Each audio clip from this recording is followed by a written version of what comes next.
Ada salah satu fenomena di Indonesia yang bikin banyak orang geleng-geleng kepala. Agama yang harusnya jadi sesuatu yang sakral dan penuh makna, malah makin kesini makin kelihatan kayak komoditas. Bukan cuma sekedar kepercayaan lagi, tapi udah kayak barang yang bisa dibungkus, dikasih label, dan dijual mahal-mahal. Di balik ajan yang mengalun dari masjid, di balik doa-doa yang tulus dipanjatkan, ada bisnis yang diam-diam tumbuh subur, yaitu komersialisasi spiritual. Lihat aja deh, garam ruqyah, air ruqyah, susu sunnah, parfum anti jin, dan masih banyak lagi. Semuanya dijual dengan embel-embel agama. Harga, jangan tanya, kadang bisa 5 kali lipat dari harga normal. Cuma gara-gara katanya udah didoain atau dibacain ayat suci. Yang bikin miris, produk-produk kayak gini laris manis, diburu habis-habisan. Bukan cuma di warung atau pasar tradisional, tapi juga online, lengkap dengan testimoni dan iklan yang meyakinkan banget.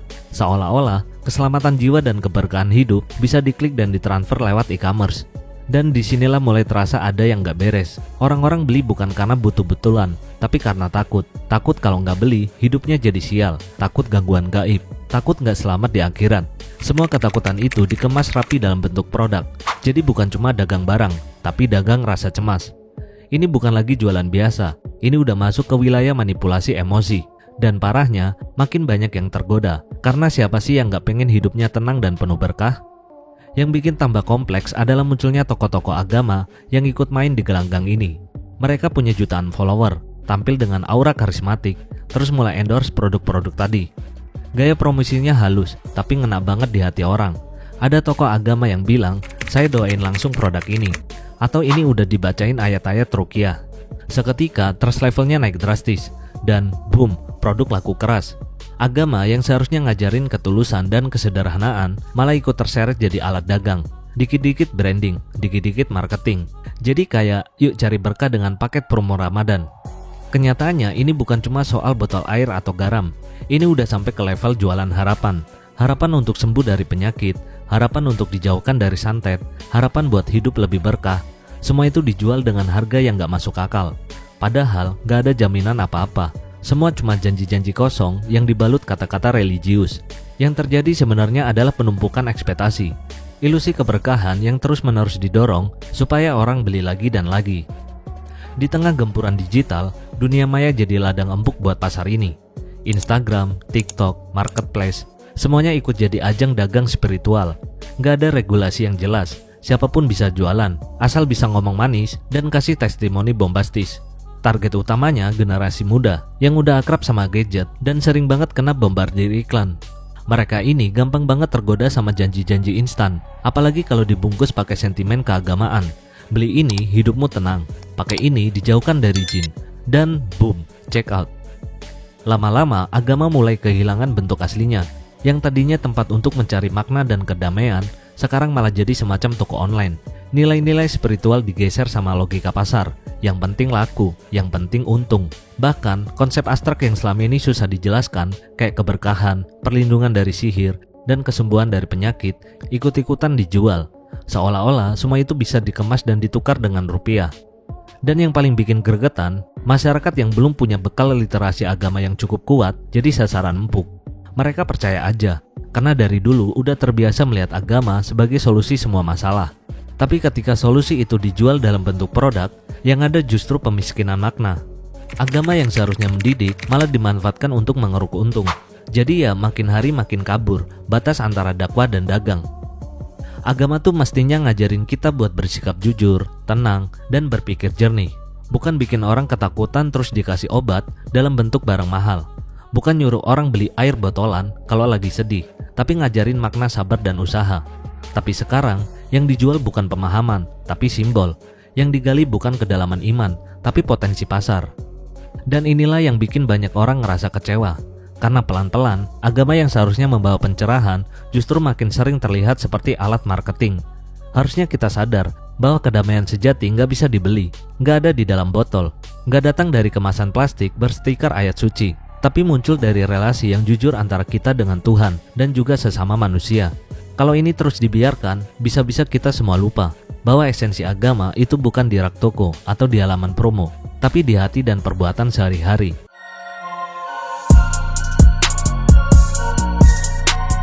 Indonesia itu negeri yang penuh warna, kaya budaya, dan religiusitas yang begitu dalam. Tapi justru di tengah itu semua, ada ironi yang bikin hati agak nyesek. Kepercayaan pada tokoh agama yang kadang-kadang terlalu absolut, sampai-sampai kritik jadi barang langka. Di banyak tempat, entah itu desa kecil atau kota metropolitan, sosok kayak ustadz, kiai, atau pembuka agama lain punya posisi kayak selebritas. Tapi bukan cuma soal popularitas, mereka punya otoritas yang bisa bikin orang manut tanpa mikir panjang. Dan disinilah letak peliknya. Banyak orang yang sebenarnya cerdas dan kritis di bidang lain, tiba-tiba jadi patuh tanpa pertimbangan kalau udah urusan agama. Nggak sedikit yang memandang tokoh agama bukan lagi sebagai pembimbing spiritual yang boleh dipertanyakan ajarannya, tapi lebih kayak sumber kebenaran mutlak. Kayak remote control, satu tombol dari mereka bisa bikin banyak orang bergerak serentak. Padahal ajaran agama seharusnya mencerahkan, bukan membungkam logika. Budaya patuh ini udah seperti nadi dalam kehidupan sosial. Begitu ada yang mengkritik tokoh agama, langsung dicap menghina agama itu sendiri. Diskusi soal ajaran jadi mentok, debat sehat dikubur, dan dogma makin menggumpal. Banyak yang akhirnya milih nurut aja, bukan karena yakin, tapi karena takut dianggap sesat atau melawan arus. Yang lebih gila lagi, fenomena ini nggak cuma berhenti di ceramah atau khotbah, ia merambat ke dunia konsumsi, ke dompet kita. Produk berbalut agama seperti air ruqyah atau garam doa jadi dagangan laris manis. Bukan karena ada penelitian ilmiah yang kuat di baliknya, tapi karena tokoh agama pernah bilang ini barang bagus. Tokoh agama seolah berubah jadi brand ambassador spiritual. Bedanya mereka nggak cuma endorse produk, tapi juga ikut membentuk keyakinan konsumen. Ceramah-ceramah keagamaan sering jadi panggung absolut, nggak banyak ruang buat nanya atau diskusi. Kalau tokoh agama udah angkat mic, audiens langsung menelan bulat-bulat isi ceramahnya, tanpa disaring, tanpa dicek ulang. Seolah-olah apapun yang keluar dari mulut tokoh agama itu otomatis benar, meski kadang logikanya bisa bikin jidat berkerut. Dan celakanya banyak pelaku bisnis spiritual yang lihai memanfaatkan situasi ini. Mereka menjual produk dengan label halal, berkah, atau ruqyah, seolah-olah semua itu punya shortcut langsung ke surga. Gak usah jauh-jauh ngomongin sejarah, fenomena kayak gini udah lama bercokol, tapi sekarang bentuknya makin canggih.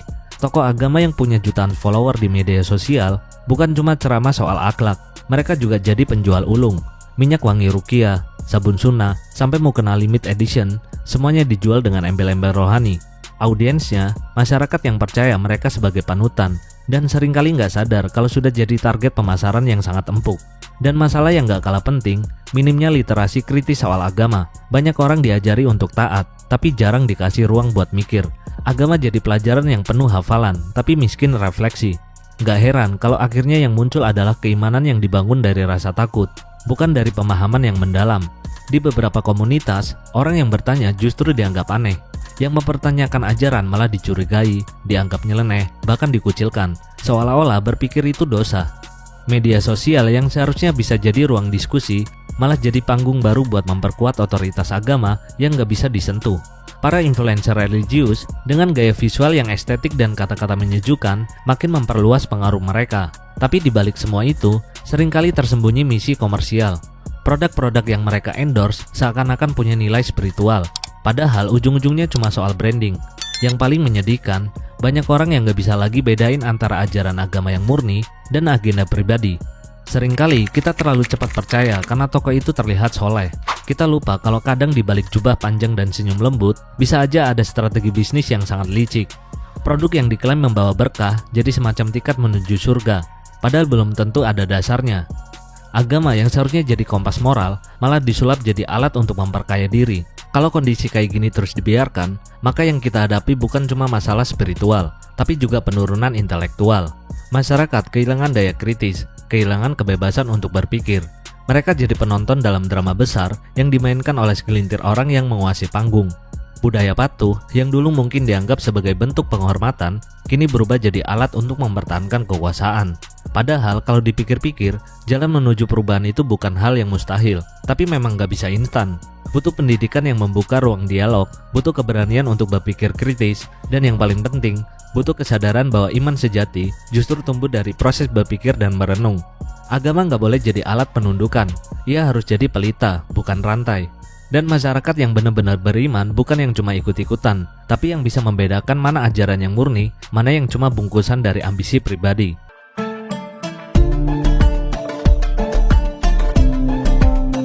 Agama itu dari awal dimaksudkan jadi kompas moral, bukan alat kasir. Tapi entah sejak kapan, keimanan mulai punya label harga. Dan yang paling licik adalah ketika eksploitasi itu dilakukan dengan rapi, sopan, dan terkesan suci. Bukan cuma soal jualan doa atau air berkah botolan, tapi tentang bagaimana simbol-simbol suci diubah jadi alat produksi yang efisien, cepat, dan untungnya gila-gilaan. Yang kita hadapi ini bukan sekedar oknum, ini udah sistem, sebuah mekanisme yang membuat kesalehan bisa diproduksi massal, dikemas cantik, dikasih embel-embel syariah, lalu dilempar ke pasar. Kalau perlu ada promonya, diskon, cashback, cicilan 0%. Indonesia, negeri yang rakyatnya taat luar biasa, sebenarnya punya peluang luar biasa juga untuk menjadikan agama sebagai kekuatan perubahan. Tapi ya gitu, potensi sebesar itu malah dimonopoli oleh segelintir elit yang lihai memanfaatkan rasa percaya. Yang mereka bangun bukan komunitas iman, tapi kerajaan bisnis. Yang dijaga bukan akhlak, tapi market share. Dan lucunya semua itu dibiarkan berjalan dengan mulus. Seakan-akan selama bungkusnya agama, isinya nggak usah diperiksa. Apalagi kalau mau jujur, kerusakan semacam ini nggak bisa diberesin cuma pakai fatwa yang dilempar setengah hati. Nggak cukup juga dengan larangan yang cuma jadi formalitas. Kita butuh revolusi kesadaran, butuh pendidikan spiritual yang ngajarin mikir, bukan sekedar nurut. Butuh pemuka agama yang punya nyali, yang berani bilang stop waktu lihat simbol suci dipakai buat dagang dosa. Kadang gemes sendiri, lihat masyarakat yang gampang banget dibujuk sama dalil-dalil yang dikutip setengah halaman. Kayak nonton iklan obat aja, lengkap dengan testimoni dan janji manis. Padahal kalau dipikir-pikir, keimanan itu harusnya bikin kita lebih bijak, bukan lebih konsumtif. Tapi hari ini, iman bisa dibungkus plastik, dikirim someday delivery, dan yang bikin sedih, orang-orang rela bayar mahal, bukan buat keyakinan, tapi buat rasa aman yang palsu. Di titik itu yang dijual bukan sekedar produk, tapi harapan, dan harapan palsu seperti biasa selalu laku keras. Kalau dibiarkan terus-menerus, yang hilang bukan cuma uang di dompet, yang hancur pelan-pelan adalah integritas keimanan itu sendiri. Apa gunanya rajin berdoa kalau niatnya karena paket promosi? Apa artinya beribadah kalau semuanya sudah jadi bagian dari strategi pemasaran? Saat agama kehilangan jiwanya dan tinggal jadi katalog produk, saat itulah kita mesti sadar, tugas kita bukan jadi pembeli yang loyal, tapi penjaga yang waspada. Agama nggak seharusnya dipajang di etalase, tempatnya bukan di rak toko, tapi di hati. Di situ ia hidup, di situ ia suci, dan semestinya cuma di situ ia bertahan.